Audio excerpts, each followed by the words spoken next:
Hello ಗೆಳೆಯರೆ, welcome to S S pitch in Kannada channel. ಈ ಒಂದು ವಿಡಿಯೋದಲ್ಲಿ ರಾಷ್ಟ್ರೀಯ ಗಣಿತ ದಿನದ ಪ್ರಬಂಧ ನೋಡ್ತಾ ಇದೀವಿ. ಈ ಒಂದು ಪ್ರಬಂಧದಲ್ಲಿ ನಾವು ಪೀಠಿಕೆ, ವಿವರಣೆ, ಉಪಸಂಹಾರ ನೋಡ್ತಾ ಹೋಗೋಣ. ಇಷ್ಟು ಬರೆದ್ರೆ ಸಾಕ? ಇಲ್ಲ. ಇದ್ರ ಜೊತೆಗೆ ಏನಿರಬೇಕು ಅಂದ್ರೆ ಈ ವಿಷಯಕ್ಕೆ ತಕ್ಕಂತೆ ಅರ್ಥವತ್ತಾದ ವಾಕ್ಯಗಳಿರಬೇಕು. ಅದೇ ಜೊತೆಗೆ ಸುಂದರ ಅಕ್ಷರಗಳಿದ್ದಾಗ ಆಗ ನೀವು ಪೂರ್ಣ ಅಂಕ ಪಡಿತೀರಾ. ರೈಟ್? ಹಾಗಾದ್ರೆ ಇಲ್ಲಿ ಪೀಠಿಕೆಯೊಂದಿಗೆ ಪ್ರಾರಂಭ ಮಾಡ್ತಾ ಹೋಗೋಣ. ಓಕೆ. ಪ್ರತಿ ವರ್ಷ ಡಿಸೆಂಬರ್ 22ರಂದು ಭಾರತದಲ್ಲಿ ರಾಷ್ಟ್ರೀಯ ಗಣಿತ ದಿನವನ್ನು ಆಚರಿಸಲಾಗುತ್ತದೆ.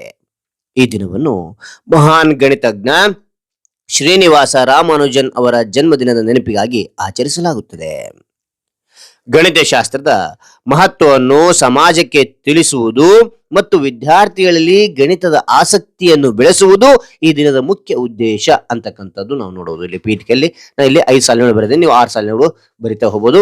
ಡಿಪೆಂಡ್ಸ್ ಅಪಾನ್ ಸಮಯ ಎಷ್ಟಿರುತ್ತೆ ಅದ್ರ ಮೇಲೆ ಏನ್ ಮಾಡ್ತೀರಾ, ಹೆಚ್ಚು ಕಡಿಮೆ ಮಾಡ್ತಾ ಹೋಗಿ. ಓಕೆ. ಅದಾದ ನಂತರ ಹಾಗಾದ್ರೆ ಈ ಒಂದು ಎಲ್ಲ ವಿವರಣೆ ಇಷ್ಟವಾಗಿದ್ರೆ ಒಂದು ಲೈಕ್ ಅನೇಕ ವಿಡಿಯೋ ತಲುಪುವ ತುಂಬಾ ಸಿಗುತ್ತೆ. ಇನ್ನೊಬ್ರಿಗೂ ಶೇರ್ ಮಾಡಲು ಸಾಧ್ಯ. ಇಂಥ ಅನೇಕ ವಿಡಿಯೋಗಳ ಚಾನಲ್ ಸಬ್ಸ್ಕ್ರೈಬ್ ಆಗಿ. ಹಾಗಾದ್ರೆ ವಿವರಣೆ ನೋಡ್ತಾ ಹೋಗೋಣ. ಗಣಿತದ ಮಹತ್ವ ಅಂತಕ್ಕಂಥದ್ದು ನಿಮಗೆ ಪಾಯಿಂಟ್ ವೈಸ್ ನಾನು ತಿಳಿಸ್ತಾ ಹೋಗ್ತೇನೆ. ಇದರಿಂದ ಏನಾಗುತ್ತೆ ಅಂದ್ರೆ ಈಸಿಯಾಗಿ ಅರ್ಥ ಮಾಡಿಕೊಳ್ಳಲಿಕ್ಕೆ ಸಾಧ್ಯ, ಅದ್ರ ಜೊತೆಗೆ ಈಸಿಯಾಗಿ ಮಾರ್ಕ್ಸ್ ಪಡ್ಲಿಕ್ಕೂ ಸಾಧ್ಯ. ಓಕೆ. ಗಣಿತದ ಮಹತ್ವ ಅಂತಕ್ಕಂಥದ್ದು, ಗಣಿತವು ದೈನಂದಿನ ಜೀವನ, ವ್ಯಾಪಾರ, ವಿಜ್ಞಾನ ಮತ್ತು ತಂತ್ರಜ್ಞಾನಕ್ಕೆ ಅತ್ಯಂತ ಅಗತ್ಯವಾದ ವಿಷಯವಾಗಿದೆ ಅಂತಕ್ಕಂಥದ್ದು ನೋಡ್ಬೋದು. ಓಕೆ. ಅಂದ್ರೆ ಎರಡನೇದು ರಾಮಾನುಜನ್ ಅವರ ಕೊಡುಗೆ ಅಂತಕ್ಕಂಥದ್ದು.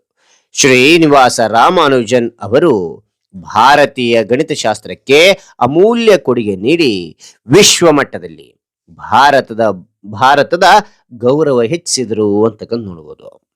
ಓಕೆ. ಅನಂತರ 3ನೇ ಪಾಯಿಂಟ್ ನೋಡಿ, ತಾರ್ಕಿಕ ಚಿಂತನೆಯ ಬೆಳವಣಿಗೆ ಅಂತಕ್ಕಂಥದ್ದು.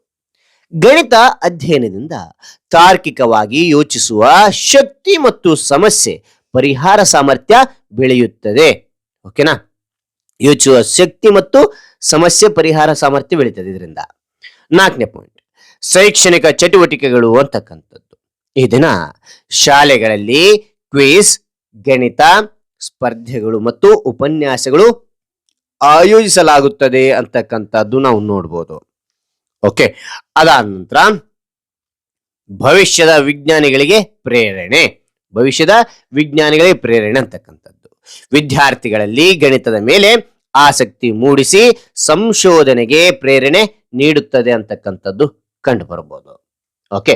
ಅದಾದ ನಂತರ 6ನೇ ಪಾಯಿಂಟ್, ಜೀವನ ಕೌಶಲ್ಯಗಳ ಅಭಿವೃದ್ಧಿ ಅಂತಕ್ಕಂಥದ್ದು. ಏನು ಅಂದ್ರೆ ಗಣಿತವು ಸಮಯ ನಿರ್ವಹಣೆ, ಹಣಕಾಸು ಯೋಜನೆ ಮತ್ತು ನಿರ್ಧಾರ ಕೈಗೊಳ್ಳುವ ಸಾಮರ್ಥ್ಯ ಹೆಚ್ಚಿಸ್ತದೆ. ಯಾವುದ್ರಿಗಿನ ಗಣಿತ ಅಂತಕ್ಕಂಥದ್ದು ಜೀವನ ಕೌಶಲ್ಯ ಅಭಿವೃದ್ಧಿ ಮಾಡ್ತಾ ಇದ್ದು. ಓಕೆ. 7ನೇ ಪಾಯಿಂಟ್, ಸ್ಪರ್ಧಾತ್ಮಕ ಪರೀಕ್ಷೆಗಳಿಗೆ ಸಹಾಯ ಅಂತಕ್ಕಂಥದ್ದು. ಬ್ಯಾಂಕ್, ರೈಲ್ವೆ, UPSC, SSC ಮುಂತಾದ ಪರೀಕ್ಷೆಗಳಲ್ಲಿ ಗಣಿತದ ಮಹತ್ವ ಪಾತ್ರ ವಹಿಸುತ್ತದೆ ಅಂತಕ್ಕಂಥ ನೋಡ್ಬೋದು. ಓಕೆನಾ? ರೈಟ್. ಅದಾದ ನಂತರದಲ್ಲಿ 8ನೇ ಪಾಯಿಂಟ್ ನೋಡಿ, ರಾಷ್ಟ್ರದ ಅಭಿವೃದ್ಧಿಯ ಕೊಡುಗೆ ಅಂತಕ್ಕಂಥದ್ದು. ಉತ್ತಮ ಗಣಿತಜ್ಞರು ಮತ್ತು ವಿಜ್ಞಾನಿಗಳಿಂದ ದೇಶದ ವೈಜ್ಞಾನಿಕ ಮತ್ತು ಆರ್ಥಿಕ ಅಭಿವೃದ್ಧಿ ಸಾಧ್ಯವಾಗುವುದು ಅಂತಕ್ಕಂಥ ನೋಡುವುದು. ನೋಡಿ ಮಕ್ಕಳೇ, ನಿಮಗೆ ಎಷ್ಟು ಮಾರ್ಕ್ಸ್ ಕೊಡ್ತಾರೆ? 5 ಮಾರ್ಕ್ಸ್ ಕೊಟ್ಟರೆ ಒಂದು 5 ಅಥವಾ 6 ಪಾಯಿಂಟ್ಸ್ ಬರಿತಾ ಹೋಗಿ. 3 ಮಾರ್ಕ್ಸ್ ಕೊಟ್ಟಿರೋದ್ರಲ್ಲಿ 3 ಅಥವಾ 4 ಪಾಯಿಂಟ್ಸ್ ಬರಿತಾ ಹೋಗಿ ಮಕ್ಕಳೇ. ಡಿಪೆಂಡ್ಸ್ ಪಾನ್ ನಿಮ್ಮ ಮಾರ್ಕ್ಸ್ ಎಷ್ಟಿರ್ತಾವ ಅಷ್ಟು ವಿವರಣೆ ನೀವು ಬರಿತಾ ಹೋಗಿ. ಹೆಚ್ಚಿನ ಒಂದು ಪಾಯಿಂಟ್ಸ್ ಗಳನ್ನ ನಿಮಗೆ ತಿಳಿಸಿದ್ದೀನಿ ನಾನು. ಓಕೆ. ಉಪಸಂಹಾರ, ನಿಮ್ಮದಾಗಿರ್ತಕ್ಕಂಥ ಅಭಿಪ್ರಾಯ ನೀವು ಬರಿತಾ ಹೋಗಿ. ಓಕೆ. ಇಲ್ಲಿ ಬರೆದಿದ್ದೀನಿ ನೋಡಿ, ರಾಷ್ಟ್ರೀಯ ಗಣಿತ ದಿನವು ಗಣಿತಶಾಸ್ತ್ರದ ಮಹತ್ವವನ್ನು ಅರಿಯಲು ಹಾಗೂ ರಾಮಾನುಜನ್ ಅವರಂತಹ ಮಹಾನ್ ಗಣಿತಜ್ಞರನ್ನು ಸ್ಮರಿಸಲು ಒಂದು ಉತ್ತಮ ಅವಕಾಶವಾಗಿದೆ. ಈ ದಿನವು ಯುವ ಜನರಲ್ಲಿ ಗಣಿತದ ಮೇಲೆ ಆಸಕ್ತಿ ಮೂಡಿಸಿ ದೇಶದ ವೈಜ್ಞಾನಿಕ ಪ್ರಗತಿಗೆ ಸಹಕಾರಿಯಾಗಲಿ ಅಂತೇಳಿ ಬರೆದಿರ್ತಕ್ಕಂಥದ್ದು. ಓಕೆ. ಇಲ್ಲಿ ಉಪಸಂಹಾರ ನಿಮಗೆ ಹೆಚ್ಚಿನ ಒಂದು ಪಾಯಿಂಟ್ಗಳು ಬರೆಯುವುದು ನಿಮಗೆ ತಿಳಿದಿದ್ರೆ ಓಕೆನಾ, ನಿಮ್ಮ ಅಭಿಪ್ರಾಯ ಬರಿತಾ ಹೋಗ್ತಕ್ಕಂಥದ್ದು ಅಷ್ಟೇನೆ. ಡಿಪೆಂಡ್ಸ್ ಆನ್ ಸಮಯ ಅಂತ ಹೇಳಿದ್ರೆ ಅದ್ರ ಮೇಲೆ ಇರಲಿ. ಹಾಗೆ ನಿಮಗೆ ಯಾವ ರೀತಿಯ ಒಂದು ಪ್ರಬಂಧ ಬೇಕಂತೇಳಿ ಕಾಮೆಂಟ್ ಮಾಡಿ. ಆ ವಿಷಯಕ್ಕೆ ತಕ್ಕಂತೆ ನಾವು ವಿಡಿಯೋ ಮಾಡಲಿ ಪ್ರಯತ್ನ ಮಾಡ್ತೇನೆ ಅಂತ ಹೇಳ್ತಾ ಮತ್ತೊಂದು ಹೊಸ ವಿಷಯದೊಂದಿಗೆ ಮತ್ತೊಂದು ಹೊಸ ವಿಡಿಯೋದಿಂದ ಭೇಟಿ ಆಗ್ತೇನೆ. Thank you for watching. Bye ಮಕ್ಕಳೇ.